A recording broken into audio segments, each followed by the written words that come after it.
Di sini saya Verlinda akan menjelaskan sebuah jurnal nasional yang ditulis oleh Ameliana Putri Purba dan teman-teman dengan judul Jurnal Tingkat Kemandirian Lansia dalam Pemenuhan Activity Daily Living atau ADL di Panti Pemenang Jiwa. Adapun pembahasannya yaitu lanjut usia sebagai individu sama halnya dengan klien yang digambarkan oleh OREM, yaitu suatu unit yang juga menghendaki kemandirian dalam mempertahankan hidup, kesehatan dan kesejahteraannya. Kemandirian pada lanjut usia tergantung pada kemampuan status fungsionalnya dalam melakukan aktivitas sehari-hari. Kemandirian merupakan sikap individu yang diperoleh secara kumulatif dalam memperkembangkan, di mana individu akan terus belajar untuk bersikap mandiri terhadap dalam menghadapi berbagai situasi di lingkungan, sehingga individu mampu berpikir dan bertindak sendiri. Dengan kemandirian, seseorang dapat memilih jalan hidupnya untuk berkembang ke yang lebih mantap. Menurut Rohadi 2016. Menurut Marlita 2018, semakin lanjut usia seseorang maka semakin kemampuan fisiknya akan semakin menurun, sehingga dapat mengakibatkan kemunduran pada peran-peran sosialnya. Hal ini mengakibatkan pula timbulnya gangguan dalam hal mencukupi kebutuhan hidupnya, sehingga dalam meningkatkan ketergantungan yang memerlukan bantuan orang lain. Apabila ketergantungan tidak segera diatasi, maka akan menimbulkan beberapa akibat seperti gangguan sistem tubuh, yaitu penyakit menurunnya Activity of Daily Living ADL. Marlita 2018. Ketergantungan lansia disebabkan oleh kondisi yang banyak mengalami kemunduran baik fisik maupun psikis, sedangkan tingkat kemandirian dinilai berdasarkan kemampuan beraktivitas sehari-hari.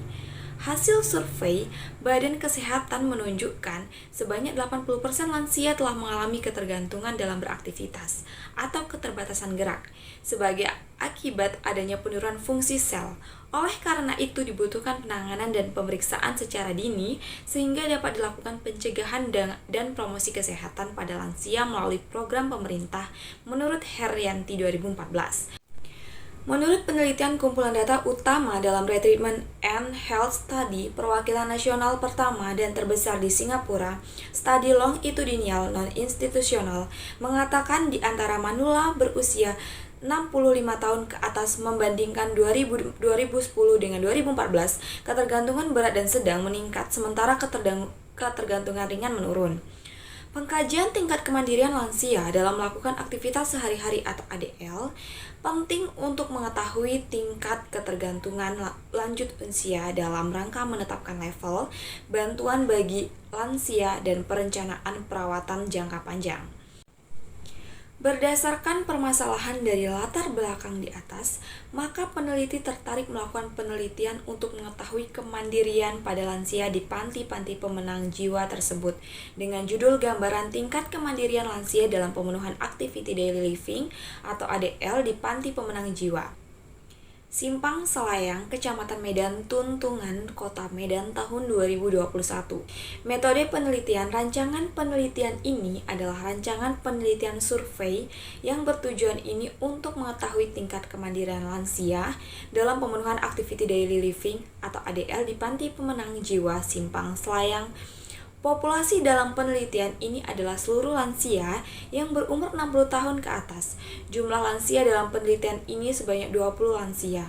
Teknik pengambilan sampel pada penelitian ini dilakukan dengan menggunakan metode purposive sampling, yaitu dengan cara pengambilan sampel yang berdasarkan atas suatu pertimbangan tertentu, seperti sifat-sifat populasi atau ciri-ciri yang sudah ditentukan oleh peneliti.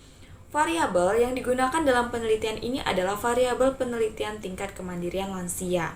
Tentang usia, jenis kelamin, ADL meliputi mandi, makan, berpakaian, berpindah tempat, kontinen, toilet, instrumen. Yang digunakan dalam penelitian ini menggunakan kuesioner sebagai alat pengumpul data yang dinyatakan langsung pada responden untuk mengidentifikasi tingkat kemandirian lansia adalah pemenuhan ADL. Dengan menggunakan indeks CATS yang sudah terstandarisasi dengan menilai 6 item aktivitas dasar yang dilakukan responden meliputi mandi, berpakaian, berpindah tempat, toileting, kontinen, dan makan. Setiap aktivitas akan ditanyakan langsung oleh peneliti dan jika responden mandiri pada suatu aktivitas diberi skor 1 dan jika tergantung maka diberi skor 0. Begitu juga untuk mengisi pada aktivitas seterusnya. Hasil nilai setiap poin aktivitas dituliskan pada kotak nilai yang disediakan. Dan pada hasil akhir skor akan ditotalkan, maka dari total skor yang didapatkan akan menjadi penentu apakah lansia tersebut mandiri atau tergantung paling ringan, sedang, berat, paling berat, dan tergantung total.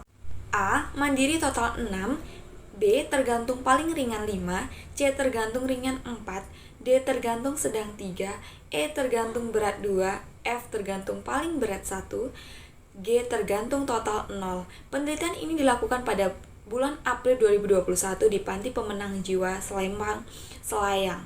Pengumpulan data penelitian setelah mendapat izin dari Stikes St. Elizabeth Medan. Jenis pengumpulan data yang digunakan yaitu data primer, meliputi data yang diperoleh secara langsung dengan wawancara langsung pada lansia yang berada di panti. Kemudian akan dilanjutkan oleh rekan saya.